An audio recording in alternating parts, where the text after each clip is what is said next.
If any of you have a dog like mine, this will be a little challenging. You'll need a ball, whether it's a lacrosse ball, a tennis ball, I'd say even a golf ball, but it'll be a little intense if you've never done this before. So find your ball, contain your terriers, if you've got one, and I'll show you this trick. Is this yours?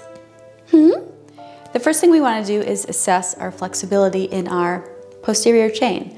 That's our backside from the bottom of the feet all the way up to the crown of the head. So if my feet are parallel, I'm just going to assess where my natural fold is.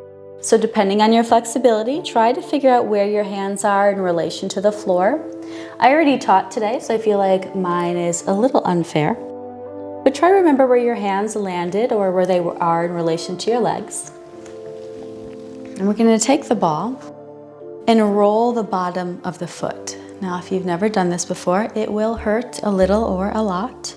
It also depends on what you're using. So I like a lacrosse ball. It gives me a nice little bit of tackiness to the skin.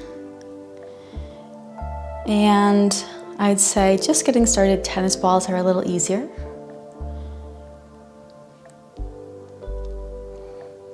Our goal here is to try to begin to break up some of the fascia, right? So if you can tolerate it, I want you to come right to the middle of your foot where your arch is and do a little shearing technique. So I'm just gonna kind of twist my foot on the ball.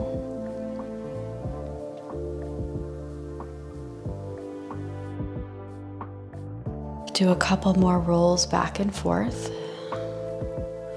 And then if you can, all right, we have a trigger point, so it's a little sensational. What trigger points are right behind the big toe ball mound and where the arch begins, right? So if you could find that spot and just lean your body weight forward on it, make sure you're breathing.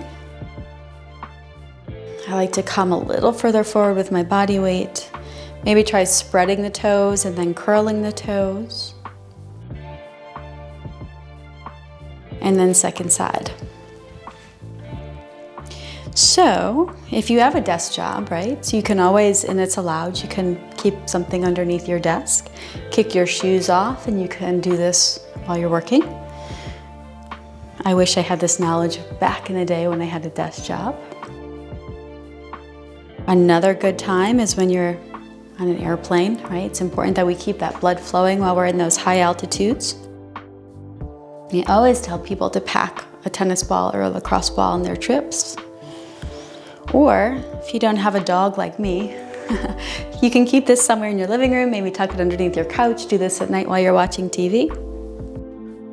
Shearing if you can tolerate it, right? So focus on kind of twisting. That's just gonna help break up the fascia a little more. I will say plantar fasciitis, really important.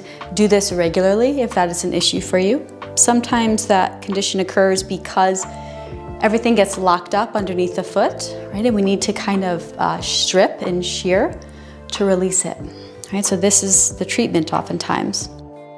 Come right to that trigger point behind the big toe ball mound where the arch begins. Step forward. Oh my God. Haven't done this in a while. Spread the toes, curl the toes. All right, as long as you feel even. Now your goal is to, right, we test, we retest. Try not to bounce, force, or push. Take your fold. Where were you in relation to your legs or the floor, right? So hopefully you've gone a little deeper. I love working with the lacrosse ball. I'll be making some follow-along videos so that we can do deep tissue work together. I want you to remember that we are connected from crown all the way down to our feet, like a complex system of throughways and highways to create a whole. Hopefully that was enlightening for you if you've never done it before, and hopefully I will see you soon. Like, subscribe, and namaste.